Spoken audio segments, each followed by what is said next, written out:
অয়নের ছোঁয়া। লজ্জায় গাল লাল হয়ে এলো আমার, এমনকি অয়নের দিকেও আর তাকাতে পারলাম না। আম্মু এসে ধমক দিয়ে বলল, এখনো এখানেই বসে আছো? আমি চমকে উঠে দ্রুত লিপস্টিক লাগিয়ে বললাম, এই তো যাচ্ছি।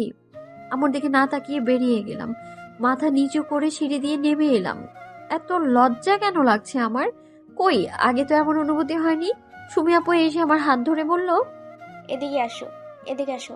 উঠোনের ডান পাশে করে স্টেজে অথৈ আপু বসে আছে। দুজন মেয়ে তাকে মেহেদি দিয়ে দিচ্ছে।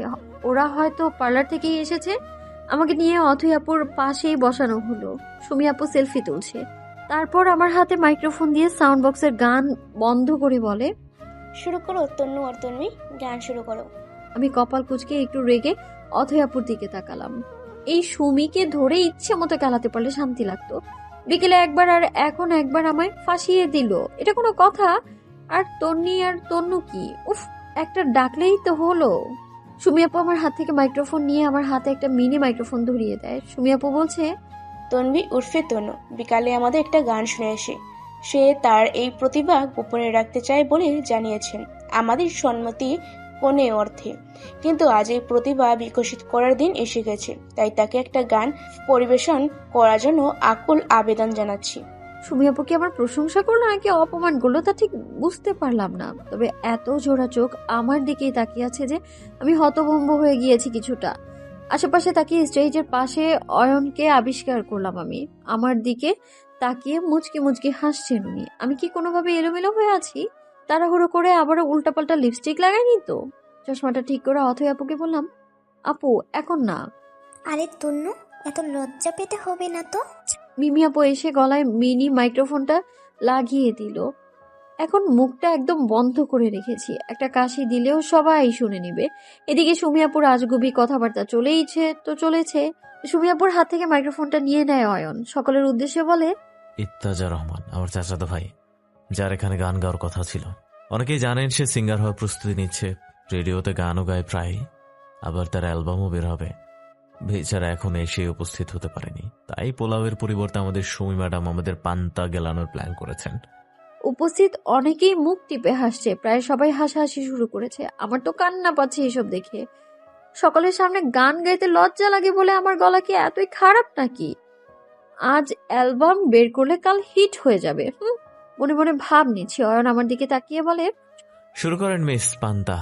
চোখ ছোট ছোট করে তাকিয়ে আছি। উনি সুমিয়াপুর হাতে মাইক্রোফোন দিয়ে আবারও গিয়ে সেই আগের জায়গাটাই দাঁড়িয়ে পড়লেন। আমার ইচ্ছে করছে উঠে দাঁড়িয়ে একটা লম্বা স্পিচ দিই, এতই লম্বাতেই যেন আমার কাছ থেকে এই মাইক্রোফোন নামক যন্ত্রণাটা নিয়ে নেওয়া হয়। তবুও নিজেকে বোঝাই, কন্ট্রোল তো নিক, কন্ট্রোল। একটু সোজা হয়ে বসি আর গান শুরু করি। অনেকে অয়নের কথা নিয়ে এখনো হাসাহাসি করছিল। গান শুরু হতেই সবাই চুপ হয়ে যায়। আর চোখে 2-3 বার অয়নের দিকে তাকিয়েছি। পাঞ্জাবির পকেটে হাত দিয়ে দাঁড়িয়ে মুচকি হাসছে সে। গান শেষে সাইদা আপু আমার কাছ থেকে মাইক্রোফোনটা নিয়ে নেয়। আমি উঠে কোনো কথা না বলে বাগানের দিকে চলে যাই। সাধারণত এত মানুষের মাঝে থাকার অভ্যেস নেই আমার। জয়েন্ট ফ্যামিলির মধ্যমণি বা শত জনের কেন্দ্রবিন্দু কখনোই ভালো লাগে না আমার। বাগানে গিয়ে লেহেঙ্গার ওড়না ঠিক করছি, অয়ন পেছন থেকে এসে বললেন, এভাবে চলে আসলে যে? একবার তাকালাম কিন্তু কিছুই বললাম না।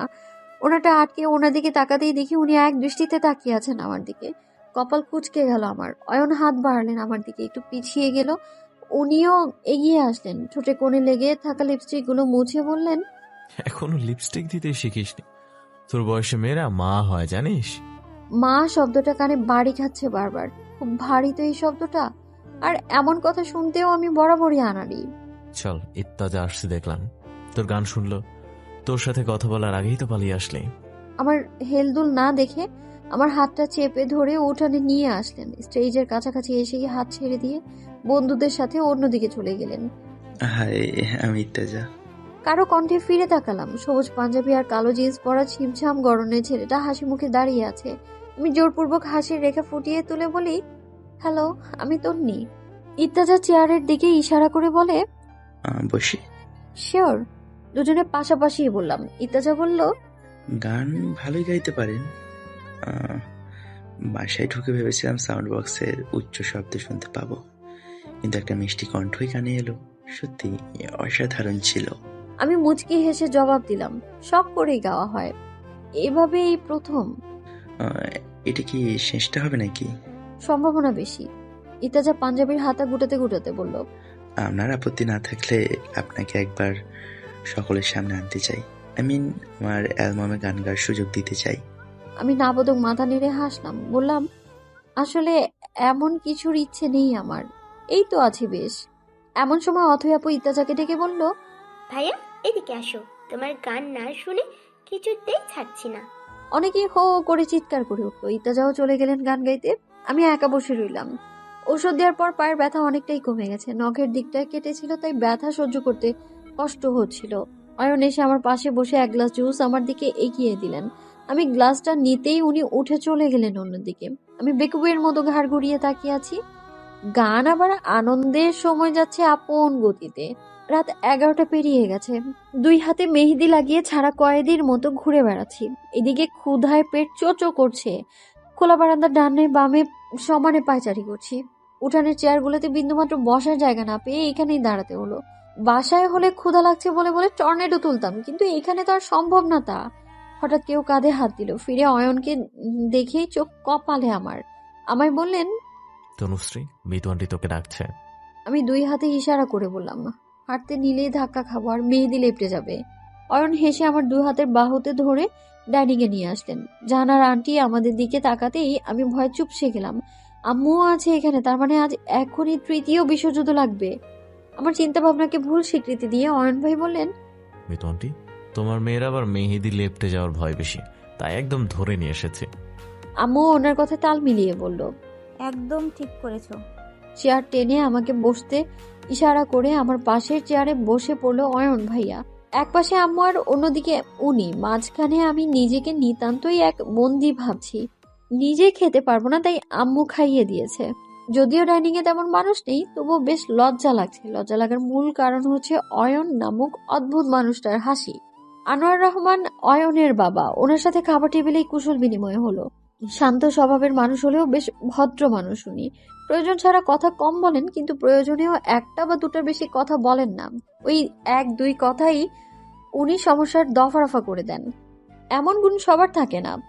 আমাকে বেশ স্নেহই করেন, নিজের মেয়ের মতোই ভালোবাসেন। গত বছর অথই আপুকে নিয়ে আমাদের বাসায় গিয়েছিলেন, তারপরেই আজই দেখা হলো। খাওয়া শেষে মুখ মুছে দিতেই ডাইনিং থেকে বেরিয়ে আসলাম আমি। আম্মু পানি খাওয়ার জন্য ডাকলেও আমি আর ফিরে তাকাই না। কিছুক্ষণ পরেই অয়ন আমার সামনে এক বোতল পানি ধরে বলে, খাওয়ার পর পানি খাওয়া লাগে জানিস না? দাঁত খিচিয়ে বললাম, জানতেও চাই না। জানতে হবে না। বোতলের মুখ খুলে আমার মুখের সামনে ধরে খাওয়ার জন্য ইশারা করেন। পানি মুখে নিতেই বাম হাতে একটা ট্যাবলেট ডান হাতে এনে আমায় দিয়ে বললেন, হাকর। মুখে পানি পড়ে গাল ফুলিয়ে রেখেছি। উনি তাড়া দিয়ে বললেন, নে হাকর। ট্যাবলেটটা খেয়ে নিয়ে বললাম, কিসের ট্যাবলেট? বোতলে মুখ লাগাতে লাগাতে ভাবলেহীন ভাবে বললেন উনি, ঘুমের। হোয়াট? আমি আপনাকে বিশ্বাস করে খেলাম আর আপনি আমায় ঘুমের ওষুধ খাওয়ালেন? চিটার, বাটপার। চেঁচামেচিতে কপাল কুঁচকে একবার তাকিয়ে উনি উপরে চলে গেলেন। এতক্ষণে মেহেদি শুকিয়ে খড়খড়ে হয়ে গেছে দেখে একটা দফা রফা করার আশায় আমিও ওনার পিছু পিছু গেলাম। উনি রুমে ঢুকে দরজা লাগানোর আগে আমি রুমে গিয়ে হাজির।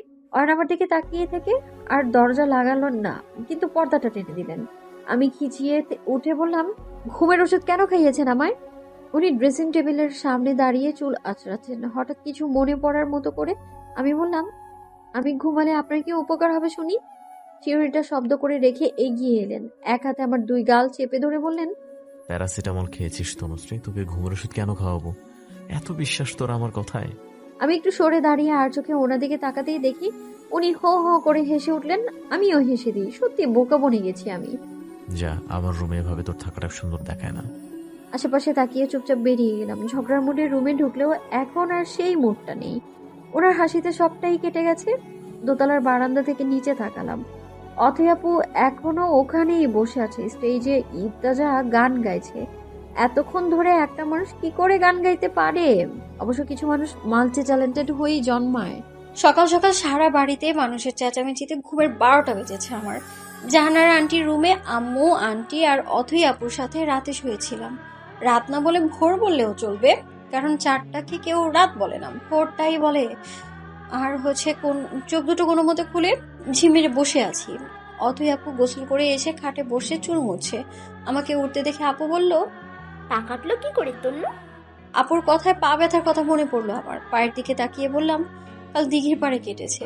আপু বোধহয় রাগ করেছে, ধমকে সুরে বলে ওঠে, দিঘির পাড়ে কেটেছে? কথাটা একবার কাউকে বললি না?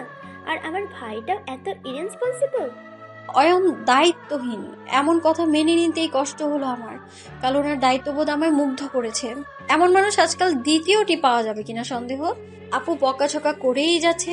আমু রুমে ঢুকে আমায় দেখে বলে, কেমন মানুষ দেখো অথই, এখনো বিছানায় বসে আছে। যা দাঁত ব্রাশ কর। ব্যাগ থেকে ব্রাশ বের করে পেস্ট লাগিয়ে আমার হাতে ধরিয়ে দিয়ে আম্মু আমার ড্রেস বের করে দিতে লাগলো। আমি ব্রাশ হাতে নিয়ে ঝিমাচ্ছি। অথই আপু বলে, ব্যান্ডেজ কে লাগিয়েছে? আমিই লাগিয়েছি। কথাটা বলে মুখে ব্রাশ ঢুকিয়ে ওয়াশরুমে চলে যাই। অয়ন রাতে ব্যান্ডেজ খুলে ফেলতে বললেও আমি তা ভুলে মেরে দিয়েছি। এই জন্যই সকাল সকাল এত জেরা চলছে। মুখ ধুয়ে বাইরে এসে দেখি বিছানায় বসে আম্মুর সাথে এক মধ্যবয়সী মহিলা কথা বলছে। অথয়াপুর রুমের এক পাশে চেয়ারে চুপচাপ লাজুক মুখে বসে আছে। এই এক সমস্যা, যখন তখন যে কেউ রুমে চলে আসে।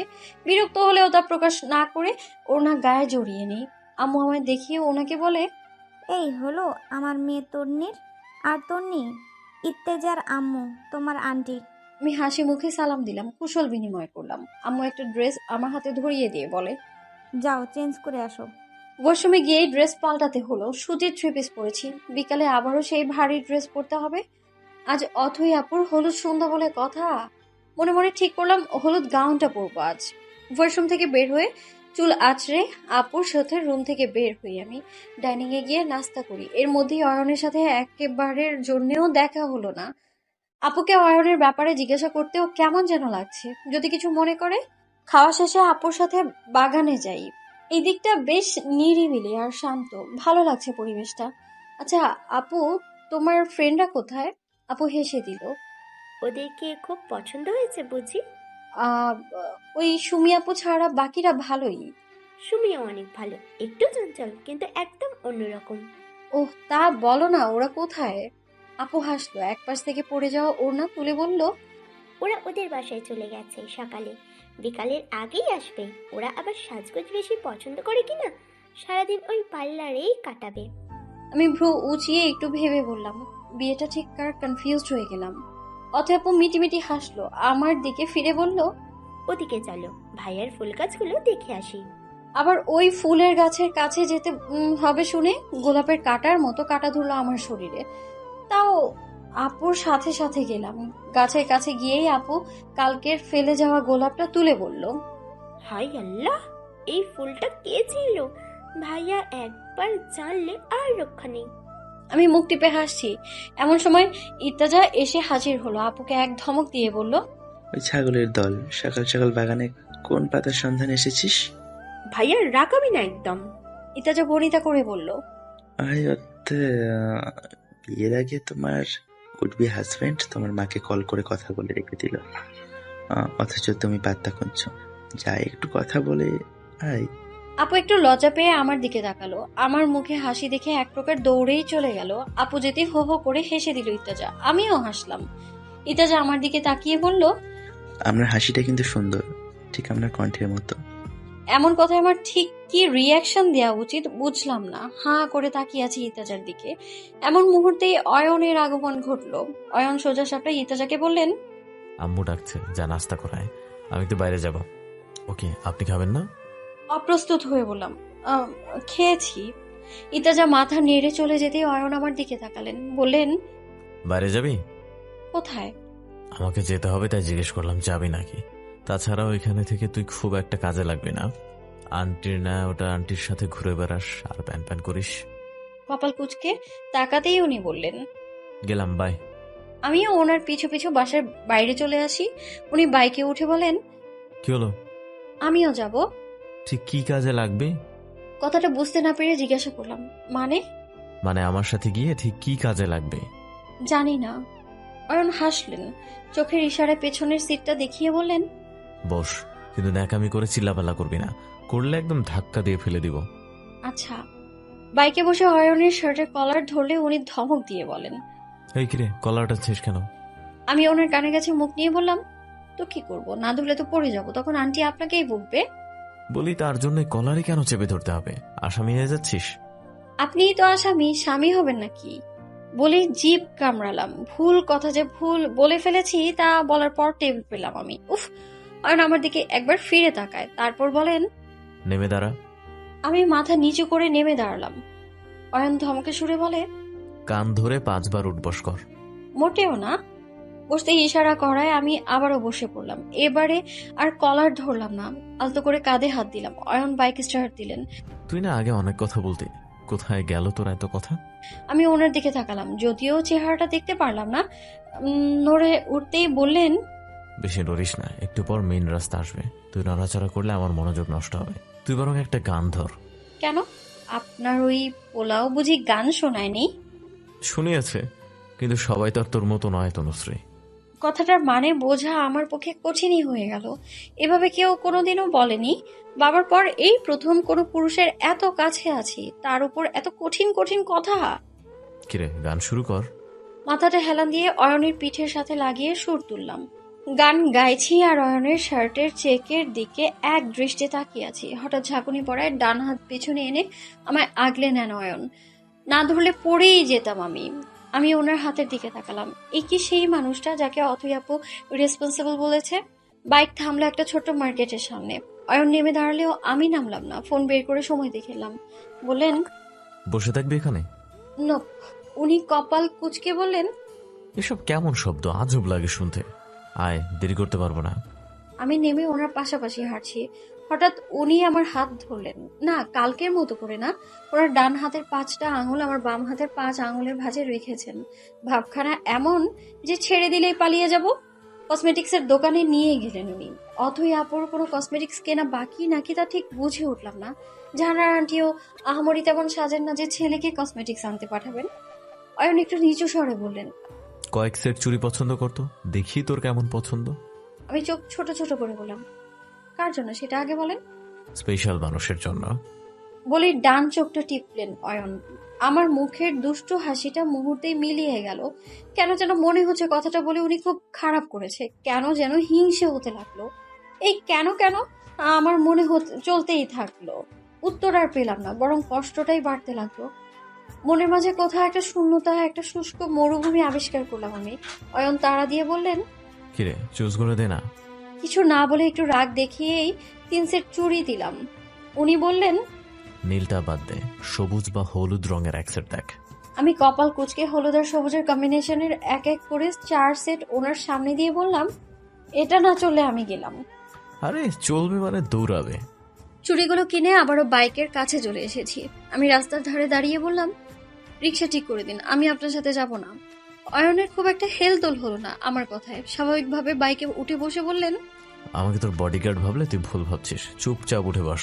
অতিরিক্ত ন্যাকামি আমার পছন্দ না। আমার আগ্রহ খুব একটা না দেখে আমায় টেনে নিয়ে বাইকে বসালেন উনি। বাইক স্টার্ট দিয়ে বললেন, আরে রেগে আছিস কেন? না। আমার গাল ফুলানো কথায় ফিক করে হেসে দিলেন উনি। আমি চোখ কুঁচকে লুকিং গ্লাসে ওনার হাসি দেখছি। আমার অজান্তেই আমার মুখে হাসি ফুটে উঠল। এমনটা আগে কখনো হয়নি, কখনো না। বাসা পেরিয়ে চলে যাচ্ছেন দেখে আমি জিজ্ঞেস করলাম, কোথায় নিয়ে যাচ্ছেন? তোকে ঠিক সুবিধার লাগছে না, মেয়েরা একদম রাস্তায় পুরো ফেলবো। কি? চেঁচিয়ে উঠতেই উনি বললেন, চেঁচামেচি করিস না। আপনি আমার সাথে যা খুশি করবেন আর আমি চুপ করে থাকবো নাকি? আমাকে ওইরকম ভাবলে ভুল ভাবছেন আপনি। আমি কিন্তু হেব্বি মারপিট জানি। দিঘির পাশে বাইক থামিয়ে উনি নেমে দাঁড়ালেন। আমি বাইকেই বসে আছি। অরণ ভাই আমার দিকে একটু ঝুঁকে বললেন, আচ্ছা, আমাকে কি তুই খারাপ ভাবিস নাকি বেশি বিশ্বাস করিস ঠিক বুঝতে পারছি না।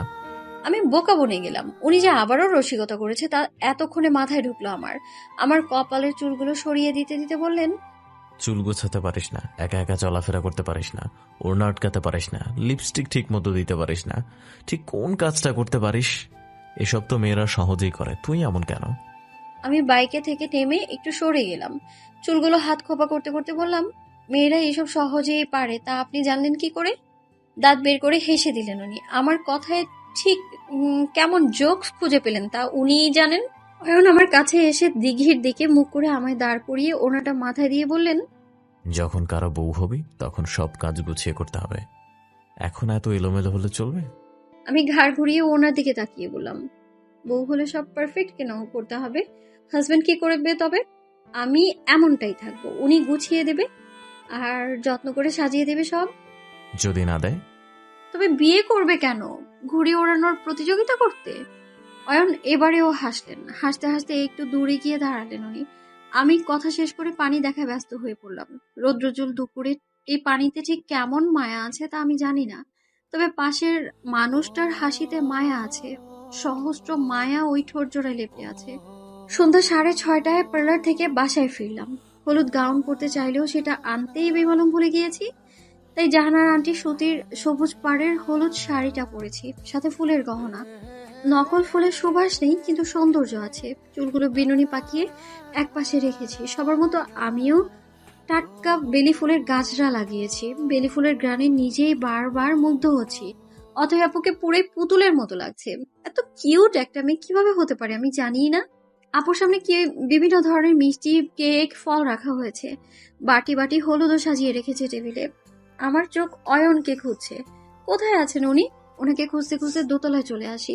ওনার রুমের দরজা খোলা দেখে দুবার নক করলাম। সারা শব্দ না পেয়ে ভেতরে উকি দিতেই পেছন থেকে আচমকা এক ধাক্কায় ভেতরে এসে মেঝেতে পড়লাম।